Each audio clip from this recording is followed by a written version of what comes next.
Filme Um Sonho de Liberdade. Uma análise jurídica. E o porquê você deve assisti-lo. E aí, pessoal, beleza? É justamente sobre isso que eu quero tratar com vocês nesse vídeo. Se você gosta disso, já vai deixando o seu like, o seu comentário, inscreva-se no canal e ative o sininho, porque aí você não perde nenhum vídeo novo. Eu também estou te esperando no meu Instagram, @JoaquimFilhoPenal. Ok, galera? Professor, peraí. Você vai analisar um filme com a gente hoje? Isso mesmo. Galera, com isso, eu quero inaugurar mais uma playlist aqui no canal, em que nós vamos conversar sobre filmes, séries.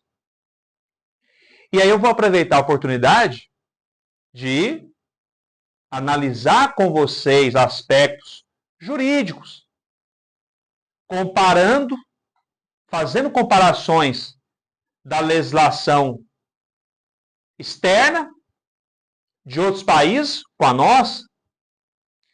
E, claro, te dar argumentos do porquê você deve ver esse filme.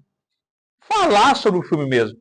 Não só nos prendermos aos aspectos jurídicos, mas como fã de cinema mesmo. Debatermos sobre o filme, que leva a ser um programa obrigatório, galera. Assistir certos filmes.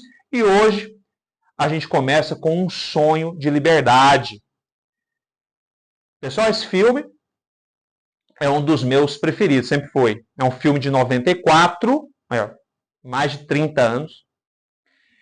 Um filme dirigido pelo diretor Frank Darabont e baseado, inspirado em um conto daquele grande escritor Stephen King, muito conhecido por obras de terror, como It, a Coisa, por exemplo.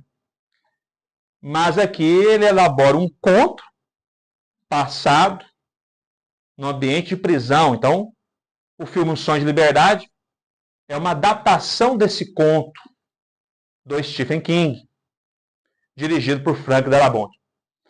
Estrelado pelo Tim Robbins, pelo Morgan Freeman. Um elenco de peso sensacional mesmo. Galera, então veja. Um Sonho de Liberdade. Quando a gente começa a assistir esse filme, a primeira coisa que chama a atenção é que o protagonista, o Andy Dufresne, interpretado pelo Tim Robbins, ele está ali na cena, está ali no ambiente em que a sua mulher está o traindo com o amante, com o professor de golfe dela lá. Ele está prestes a fazer uma besteira. Ele para o carro em frente à casa em que os dois estão e ele fica ali bebendo, com a arma no colo, pensando se vai entrar lá para matar os dois ou não. Fica aquela coisa, será que ele vai fazer isso mesmo? Porque a ideia, ele tá. E aí o filme cria esse suspense. Você não sabe se ele realmente vai lá ou, como ele próprio disse, queria só dar um susto. Enfim. Só sei, pessoal, que com o encaminhamento do filme, a gente já mostra o julgamento dele, porque o filme revela que os dois foram assassinados, a esposa dele e o amante, os dois foram assassinados, e o filme cria a dúvida, será que foi o Andy mesmo? E já mostra ele sendo julgado. E o que chama a atenção é que ele é condenado. Olha isso, ele é condenado pela morte dos dois. E olha que interessante, ele é condenado, porque teria assassinado os dois, e lhe é imposta pena de prisão perpétua. Até o juiz fala, pena de prisão perpétua para cada uma das suas vítimas. Olha isso. E aí eu te pergunto, no Brasil, nós temos alguma possibilidade de prisão perpétua, pessoal? Há alguma possibilidade disso no nosso ordenamento? Pessoal, claro que não, de jeito nenhum. No Brasil, não. Abre aí o artigo 5º, inciso 47, letra B da nossa Constituição. Lá está escrito, não haverá pena, letra B, de caráter perpétuo. É uma das penas vedadas, proibidas no Brasil. Proibição constitucional. Então, no Brasil não haveria isso. Pena de prisão perpétua. Como a que o Andy sofreu lá no filme, lá nos Estados Unidos. Então, no Brasil não há que se falar em prisão perpétua, vedação constitucional. E digo mais, pessoal. Abra também o seu artigo 75 do Código Penal, alterado pelo pacote anticrime. O artigo 75 diz que o tempo máximo de cumprimento de pena no Brasil é de 40 anos, galera.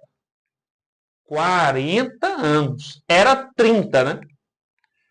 Com o pacote anticrime, passou a ser 40 anos.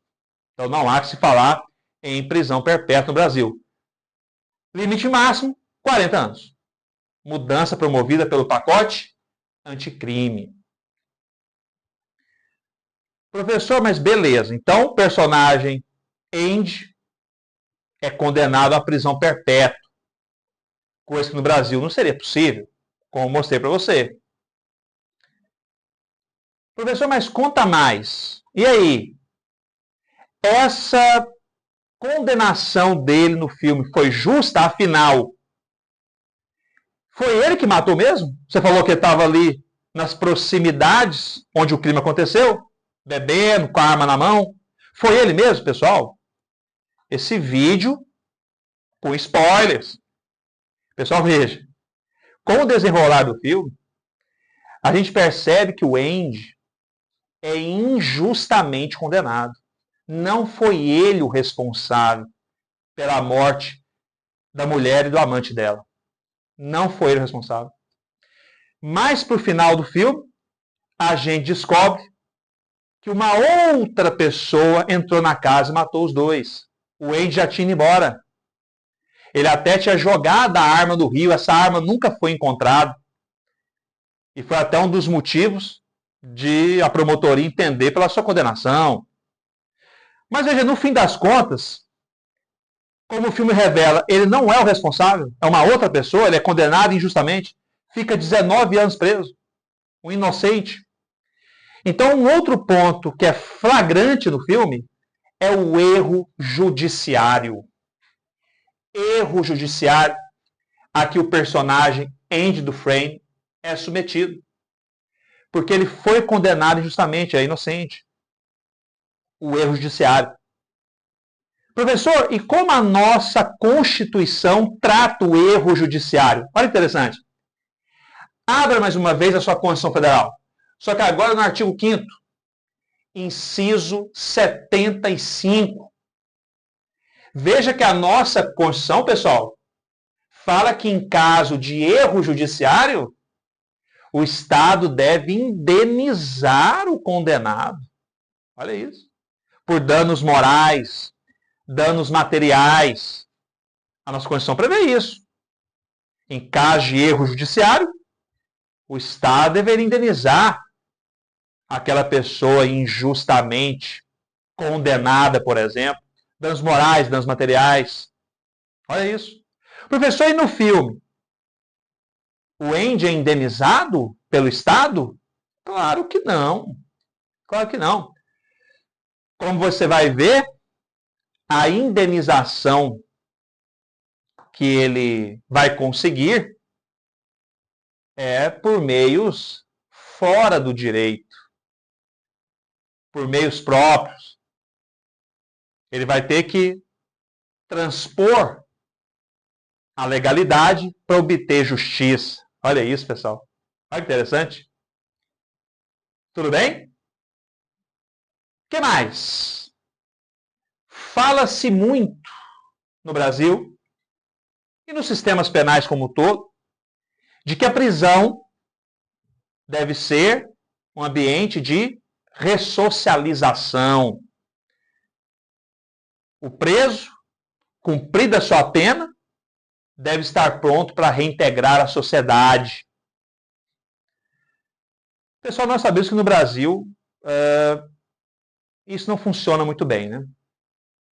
Até porque o Supremo já chegou a declarar que o nosso sistema prisional é um verdadeiro estado de coisas inconstitucional. Tamanha a violação sistemática da dignidade da pessoa humana. E no filme O Sonho de Liberdade, na prisão ali retratada, a prisão de Shawshank, não é diferente. Não é diferente. Veja, quando, por exemplo, o Andy chega na prisão, com vários colegas ali, prisioneiros também, já nos é escancarado uma situação de violência policial. Um dos novatos, junto com o Andy, que estava junto com o Andy, chegou no mesmo dia, se desespera na primeira noite, começa a chorar, a gritar, e aí os guardas vêm, o chefe da guarda, o Hadley, espanca esse novato até a morte. Pessoal, olha isso.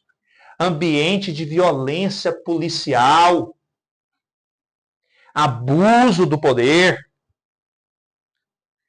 O que mais que vai contra essa ideia de ressocialização? O próprio Andy, galera, agora, com o decorrer do filme, ele é assediado constantemente por homossexuais ali na prisão e violentado sexualmente, não só sexualmente, fisicamente. Eu te pergunto, como seria possível, então, insisto, ressocialização num ambiente como esse, em que os presos não só convivem com violência policial, mas também com violência sexual, o protagonista mesmo, por violência sexual constante. Tudo bem? E uma das reflexões mais profundas que o filme apresenta para nós sobre isso, a questão da ressocialização ou não, é o tema da institucionalização, que a gente vê com o personagem Brooks.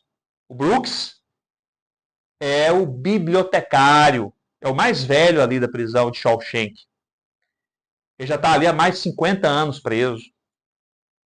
Ele que cuidava da biblioteca, carregava o carrinho com livros para distribuir para os presos. E aí, num belo dia, ele recebe a sua condicional. Ou seja, ele poderia sair da prisão depois de 50 anos. E o filme mostra como isso foi um erro. Depois de 50 anos. Soltar na sociedade uma pessoa que já não tem mais vínculo nenhum fora daquelas paredes da prisão. E o filme retrata muito bem isso. O Brooks é liberado, o Estado lhe providencia um emprego no supermercado, arruma para ele uma pensão para ele morar, mas a solidão o domina completamente. O fato de não mais conseguir se adaptar fora dos muros da prisão. E ele acaba tirando a própria vida, galera. Uma cena muito comovente mesmo. E aí o filme retrata essa coisa da institucionalização. Ele ficou tanto tempo preso ali que ele já pertencia àquele lugar. Ele já não conseguia mais viver fora. Até o personagem Red, que é do Morgan Freeman, ele fala isso. O Brooks, aquele era um homem importante aqui dentro. Um homem culto. Lá fora, ele não era nada. Não tinha família, não tinha ninguém. Tanto que ele não consegue suportar essa solidão. E acaba tirando a própria vida. Então, o tema da institucionalização. É tanto tempo preso que a pessoa passa a pertencer àquele lugar e não consegue mais se adaptar fora do ambiente prisional. Tudo bem? Beleza? O que mais que eu queria destacar com vocês? Veja, o paralelo aqui com o Brasil também é fortíssimo. A hipocrisia do sistema penal. É extremamente comum a gente ver autoridades, seja das qualquer instituição que você possa imaginar, judiciário, polícia, MP, autoridades que deveriam dar o exemplo de correção, de aplicação da lei, de seguimento à lei. Na verdade, autoridades que vão e fazem o oposto. Autoridades que se corrompem, que lavam dinheiro. Né? Qualquer semelhança, né, pessoal, não é mera coincidência aqui com o Brasil. E o filme mostra muito isso. Mostra muito isso. Por exemplo, o diretor da prisão lá, o Norton, ele começa a perceber que o Andy era um banqueiro, um bancário, um cara muito inteligente. Ele percebe que ele é um preso diferenciado. E tanto que ele propõe para o Andy, olha, você não queria trabalhar na biblioteca junto com o Brooks, não? Porque o Andy trabalhava na lavanderia. Você não quer trabalhar em algo mais da sua altura, não? E vai para a biblioteca ajudar o Brooks. Começa a se aproximar do Andy. O Andy, como era muito inteligente, já tinha sido banqueiro, começa a fazer declaração de imposto de renda para os guardas, começa a ganhar moral dentro do presídio. E aí o diretor passa a usar o Andy para práticas de corrupção dentro da prisão. Desvio de dinheiro, lavagem de dinheiro. Aí. O diretor, olha isso, pessoal, o diretor do presídio, usando um dos detentos como instrumento para a prática de corrupção, de lavagem de dinheiro. Quer contradição maior que essa? Olha a hipocrisia, galera. E o ápice disso é que, mais para o fim do filme, chega um personagem chamado Tommy, um rapaz mais jovem, e ele até procura o Andy, porque o Andy, além de ter começado a trabalhar na biblioteca, ter conseguido recursos do Senado para ampliar a biblioteca, ele também ajudava alguns detentos do ponto de vista educacional mesmo, a conseguir diploma de curso ensino médio. E ele ajuda esse Tommy a conquistar esse diploma, porque era um rapaz que desde os 13 anos já se envolveu com crime, nem terminou os estudos, e queria agora corrigir essa etapa da sua vida. E o Andy ajuda ele. E ele consegue ir bem nas provas e consegue passar na prova. E, com a proximidade dos dois, ele revela, olha, eu tive numa outra prisão, antes de vir para cá, o Tommy falando, eu dividi cela com o real responsável pelo assassinato da sua mulher e do amante dela. Eu posso testemunhar a seu favor, Andy. O Andy procura o diretor, contando essa história. E o diretor ignora, até porque o Andy lavava dinheiro para ele. Não está interessado em o Andy conseguir alguém para depor a seu favor. E aí o diretor, junto com o Hadley, né, aquele guarda, agressivo, violento, matam o Tommy, ó, queimando o arquivo. Aí. Quem era responsável por aplicar a lei? Praticando atos de corrupção, lavagem, assassinato. O Tommy é assassinado. Uma verdadeira queima de arquivo, né? O Tommy iria testemunhar em favor do Andy. Ele tinha dividido cela em outra prisão com o responsável, com o verdadeiro responsável pelo assassinato da esposa do Andy e do amante dela. Mas ele foi eliminado pelo próprio sistema que deveria protegê-lo enquanto detento. Olha isso, pessoal. Tudo bem? Beleza? Como falei, as semelhanças com O sistema prisional brasileiro, as suas falhas, as suas hipocrisias, é gritante. Professor, mas esse Andy, então, o Andy Dufresne, sofre demais. Sim, ele é condenado injustamente. Quem poderia depor a seu favor é morto. Sofreu violência sexual. Ó, professor, imagina que esse personagem, então, no filme, o que vai acontecer? Ele vai ser quebrado, né? Ele vai desistir. Ele vai fazer uma besteira, vai tirar a própria vida. Pessoal, aí que tá. Aí que tá a grande lição do filme, é essa. Uma verdadeira aula de resiliência, de esperança, pessoal. A gente até pode fazer um paralelo aqui com os estudos, né, para concurso. Claro, em outra proporção, mas o paralelo no sentido da resiliência, da esperança de dias melhores, né? E o Andy é um grande exemplo disso, porque ele não deixa ser esmagado por aquele contexto. Ele sempre tem os seus projetos para preencher a sua cabeça. Como eu te falei, ele mandava cartas para o Senado para conseguir investimentos para a biblioteca. Ele revolucionou a biblioteca da prisão. Cresceu ela amplamente. Ele tinha música como distração. Ele ajudou detentos a tirar diploma, como Tommy. Aí.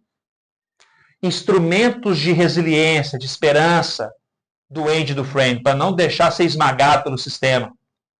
A música, a biblioteca, o Tommy. Ele também tinha o hobby de polir pedras. Olha isso. E, impelido por esse sentimento de resiliência e esperança, é o grande auge do filme, você vai ver, que ele, durante o tempo ficou preso, quase 20 anos, ele planeja a sua fuga, pessoal, de maneira secreta, cava um túnel na parede, por quase 2 décadas, e foge. Olha isso. E foge e denuncia o esquema todo, né, do diretor. Olha isso.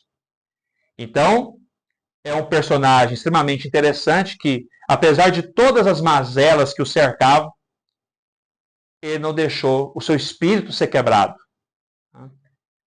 Então, uma verdadeira aula de resiliência, de resistência e de esperança. Por isso, pessoal, é a grande lição. É isso que faz esse filme, muito mais do que a análise jurídica dele. É o que faz ele ser um filme imperdível, que se você não viu, você tem que ver. E se você já viu, você tem que assistir de novo. É um dos filmes que realmente marcam a vida, né? E outro ponto interessante que eu gostaria de encerrar é a amizade, né? Que é outro ponto marcante do filme, a amizade entre o Andy e o Red. Uma amizade totalmente improvável, né, de pessoas de ambientes completamente diferentes, mas o ambiente carcerário os aproximou. E a amizade de um com o outro é o que sustenta cada um nas suas tomadas de decisão. E o filme termina, né, com o Andy fugindo e o Red conseguindo a sua condicional e os dois se encontrando na praia, no ambiente de liberdade. Olha que interessante, pessoal. Tudo bem? Então veja, nesse nosso primeiro episódio da playlist, olha o que eu fiz com você. Te propus um filme, não só com uma dica, mas nós analisamos aspectos jurídicos, comparando com o nosso ordenamento jurídico, e mais do que isso, fizemos uma análise do filme de uma forma ainda mais ampla. Não só aprendendo aspectos jurídicos, comparando com o nosso sistema, mas te mostrando argumentos pelo que você deve assistir esse filme. Tudo bem? Eu quero passar a fazer mais isso no canal. Ok? Tudo bem? Então, após assistir esse vídeo, deixa um recado para mim. Se você gostou desse tipo de conteúdo que eu estou trazendo agora, deixa o seu like, deixa o seu comentário. Inscreva-se no canal. Me conta o que você achou. E ative o sininho, porque aí você não perde nenhum vídeo novo. Você não vai perder vídeos como esse, os próximos, e nem os demais. Tudo bem? E eu também, como você sabe, estou te aguardando no meu Instagram, o @JoaquimFilhoPenal. Ok, galera? Tranquilo? Então, dica de hoje. Assista a Um Sonho de Liberdade. E me conta o que você achou, qual outro detalhe que você acha que eu deixei passar, que você queria ressaltar sobre esse filme brilhante, marcante. Ok? Abraço.